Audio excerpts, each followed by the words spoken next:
Midday Live, Dan Frieden, Dr. Drew. Our number is 800-222-5222. We'll be speaking in a moment to John Phillips, attorney. Not to John Phillips, attorney, but to the attorney John Phillips. Yeah. Different John Phillips. Whether or not the adult children of the products of this college admission scandal can be prosecuted in some fashion. Certainly seems to me they'll be looked at, right? Yeah. And I think... Well, especially if they knew, right? I mean, when you say adult children, it makes it sound like, are these the kids that have already graduated? But an adult child is 18. Yeah, those ones going to college right now. Like the ones sitting on the fake rowers. Now, but the question is, were any of them adults at the time of this thing? Don't know. You're right. But that's still the question. If they were... Some of them were probably 16, 17. No, some could be 18. You're right. 800-222-5222. What do you think on this? Should they be held accountable or not? Let's go out to John M. Phillips, attorney, to ask that very question. John, welcome. Dr. Drew, you sound better. Last time I talked to you, you were sick. I was. It was horrible. And I'm sick. I went out for... Yeah, I say, how are you today? I was going to need to ask you about that. Are you better? You sound better. Leanne? I'm hanging. The voice, the throat is still a little weird. No, my thing went for 2 weeks. It was awful. But thank you for asking, John. My pleasure. So, should the adult children, first of all, are there any adult children at the time of the crime? And secondly, if there are, can they be held accountable for this college admission scandal? It's real interesting. So far, there's only been 33 parents and some administrators and coaches and obviously Singer that have been charged. No, I hate to call them kids because obviously that's the time you graduate high school and go to college. So they're 17, 18, 19 generally. So thus far, nobody has been charged, but hold the phone, they could be. It depends on what they knew and what they did. So according to what Singer has admitted, one of the things his company, The Key, did was help basically commit some level of fraud or help with the ACT and SAT. So the question will become, for the FBI and state and federal investigators to look at is, were these kids aware of the fraud, the collusion? Did they conspire? Did they conspire with their parents? And then the defenses would be, at what age were they when they took the test? So they probably would have been minors. That doesn't mean they couldn't be charged, but it's really interesting.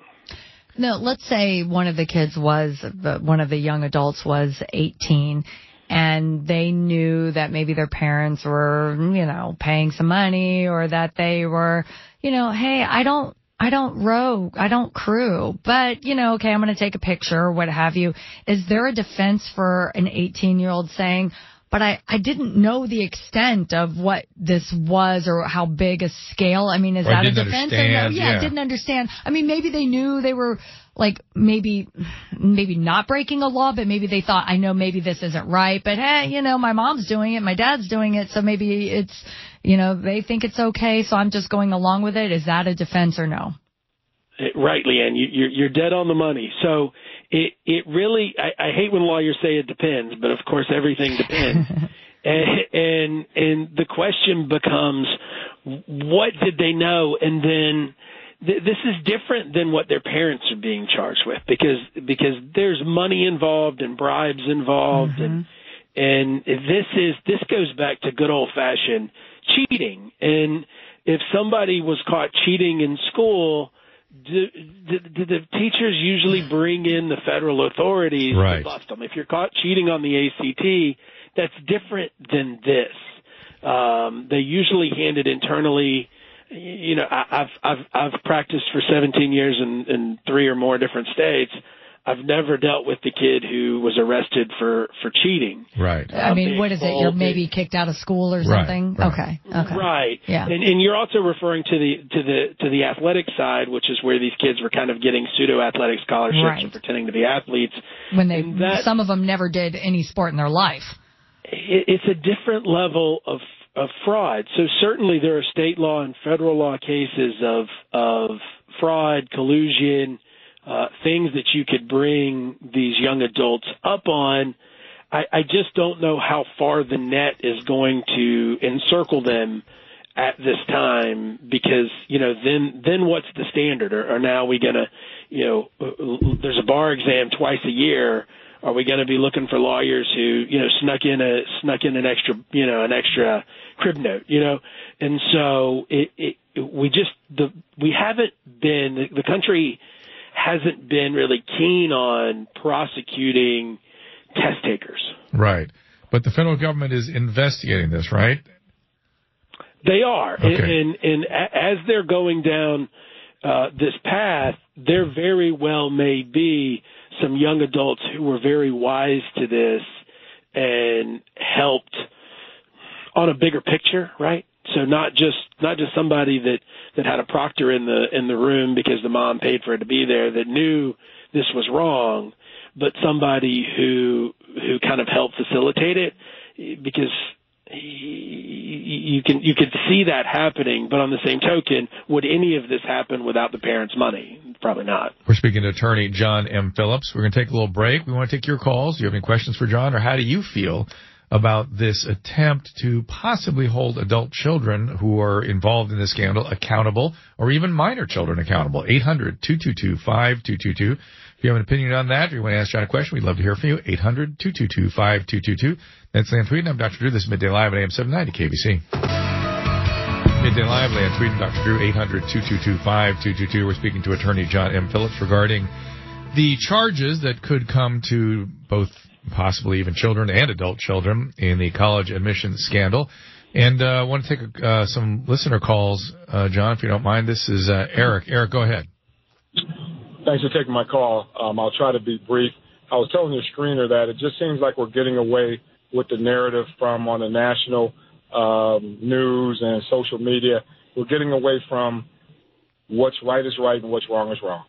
So if years ago a 17-year-old male or female did something that they're being treated as an adult, but in the scheme of things is not hurting a lot of people or just hurting themselves, they were treated like an adult, but the bottom underlying thing is that they did something illegal and it was wrong, then that's what should be happening now as well.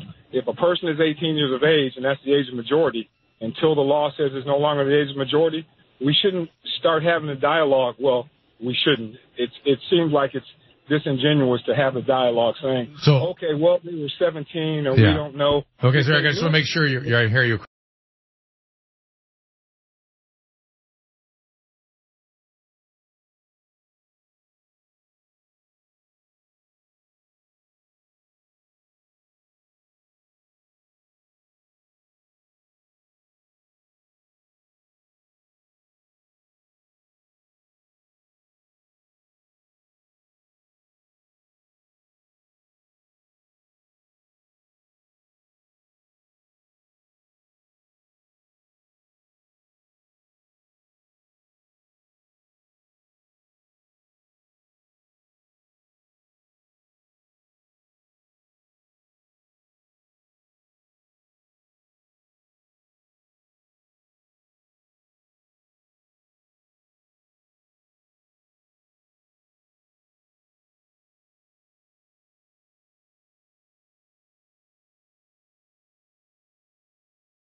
So you're saying even if they didn't realize they were participating in a fraud, reasonable people would say they should have thought about it, and therefore they're held accountable. Much like, let's say you're speeding and your speedometer was broken, but you were kind of passing other cars, it's on you for speeding. Are you saying sort of that? Sort of that, but I'm being more specific that if you are 18 years of age when this thing happened and you had knowledge of it, if you didn't have knowledge of it and your parents are have been bathing you all of your life, and that's your mental state is, but you're still 18 years of age, you might be culpable, but not as much as if you had knowledge of what was going on. Got it. Get back to the principle of if what's right is right and what's wrong is wrong. Let's not put in the narrative that, well, they might have been 17 or they may not have known. Yes, thank you. Yeah, I figured Leanne would agree with you, Eric. Eric, completely. Yeah, thank you. Leanne is definitely in your camp. Thanks, Eric. Would John let you respond to that? Yeah, I agree, but the point is, or the problem is, are we going to slap handcuffs on every 18-year-old for all the mistakes we make, drinking, dope, gosh. Well, if you're drunk driving when you're 18, you get handcuffs. But the question is, which punishment for which crimes and things, right? How severe we get for the young people? Very severe. We have laws. Very severe. Yeah. So murder Eric somebody, and you're in trial for murder. Leanne are, what shall we say, relentless in their pursuit of justice. They never made a mistake when they were 18 and 19. I'm very human and I still make mistakes, but you hold me accountable. Nathan, what do you say? Fair. Nathan's saying the same thing. Go ahead, Nathan. Yeah, basically, to piggyback on that is, Leanne just said it, the accountability situation. In today's society, we don't hold people accountable. It's like they run crazy, go and break the law, and that's okay, it's okay, because your parents are famous and we'll just slap you on the wrist. And so what we're doing is we're not setting an example. And so you see it over the course of generations. It's just getting worse and worse. Well, Nathan, to your point, I think that it even goes down to forget crimes and sort of behaviors that are probably, fraudulent. When it comes to even grading and things like that in schools, I noticed when my kids were in high schools, there was a lot of, well, I'm going to go back to the teacher and we're going to talk about this test. I didn't do so well, but I bet when I talk to them, I'll get my grade up. How? Well, there's a lot of that. Trust me, there's a lot of no. Yeah, they say parents go and talk and go, you need to change my child's grade. The best day of my life was when my son that went to Amherst College tried that on a test, and the teacher said, yeah, there's something wrong here. You goddamn didn't study enough. Get your ass in there and study. Yeah. Get out of here. Yep. Don't let me see you again. Just get out of here. Good. Scram. I was like, best money I ever spent was for that moment. Yeah. And guess what? He got his act together. Yeah. As opposed to being held accountable and being coddled. And just in today's society too, though, I used to always say let's say a rich or famous athlete or something gets a fine, and it's like a $10,000 fine for doing something really kind of egregious that you're thinking, oh my God, really? He should be set out 10 days of games or something. Yeah. Do something that really hurts them, because when you just go to the pocketbook for really wealthy people or rich people, that doesn't hurt them. They're just like, yeah, okay, right. Let me just let my accountant write that check. You really got to get them where it hurts. Jail time. Take away something that they really love. It's like a child, right? You take away the toy that they really love. That's actually true negative reinforcement. We're talking to John M. Phillips. You can follow him at floridajustice.com or on Twitter at John Phillips, John. John, I'll let you respond to what Leanne was just saying. Again, the issue is for most of these young adults, their parents are facing real jail time. Their sentencing is going on, and so they will see the justice system. I just hearken back to high school chemistry, where we had to name every element and the name of every chemical on the elements chart, right. and I had a pre-filled out version in my desk and got caught with it before the test. And Leanne's going to put you in prison. I got a 0, but do you arrest that kid for fraud? Right. If he gets away with it or if he doesn't get away with it, and that's the standard. The educational system has been able to enforce its rules. The bigger question that I have is, do you kick these kids out of school? Yeah. Yes. And that's some schools have, some have not, and that's the real dicey one. That will follow these kids. Yeah. And I don't disagree. If they cheated to get into USC or wherever. Bye, Felicia. Bye-bye. Yeah. John, we appreciate you spending some time with us, and we'll talk to you again soon, no doubt. Thank you. Awesome. You got it. John M. Phillips, FloridaJustice.com, Attorney John Phillips, 800-222-5222 is our number. At the top of the hour, the topic I'm going to talk about, which is science hype in the media. I hate it, and we're going to talk to somebody about that. This is Leanne Tweeden and Dr. Drew on Midday Live, AM 790 KBC. Would you like to retire soon and have questions you'd like answered by someone who specializes in retirement planning? At Money Matters, we specialize in working with clients who are nearing and in retirement. What's the best way to plan for retirement income? When is the best time to take Social Security? And many others. If you're over 50 and have more than $100,000 in investable assets, please go to moneymatters.net. That's moneymatters.net, or call us today at 800-994-0302. 800-994-0302. Chris, you're not acting like a grown-up in our relationship. Am too. There's your comic book collection, the race car bed. I'm young at heart, but I put money into my 401k every paycheck. I'm taking control over my financial life, and that feels pretty grown-up to me. Put away a few bucks, feel like $1 million. For free ideas and easy ways to save, go to feedthepig.org. That's feedthepig.org. Are those footy pajamas? This message brought to you by the American Institute of Certified Public Accountants and the Ad Council. But let me talk about this on this Northam thing, Ralph Northam, the Virginia governor, because he keeps, this is the gift that just keeps giving. So when the story broke that there was a picture of him in the medical school yearbook, apparently it's becoming the David Duke School of Medicine, of him in either blackface or in KKK outfit. We didn't know which one it was. But he happened to be the blackface guy. We know now, okay? So his alibi, as he thought about it for days, first he says, that's me. But then a day or two later, he says, on further thought, not so sure. You got to really study it, because I've got such a library of blackface figure. I'm not sure if that's my blackface. So it wasn't a really great alibi. That couldn't be me. And then, if you didn't see the press conference, oh my gosh, his wife is standing next to him. And this is one of those where your wife looks at you like, it's like I don't even know you. You're so stupid. And then her eyes went, moron. He's really a moron. We're here to make this better. And he's talking about shoe polish. And by the way, let me just mention, for Governor Northam's sake, I've seen a lot of white folks play Michael Jackson, and you don't have to put on blackface. You just put on the hat and the glove and the shoes and the white. I'm halfway there every day. I wear jeans, white socks, and black loafers. From the waist down, I'm already Michael Jackson. If I put on a fedora and one glove, you're selling it. A Better Life with Dr. Sanjay Gupta. Some news out from the CDC you need to know, especially if you have kids. I'm Dr. Sanjay Gupta, CNN's chief medical correspondent.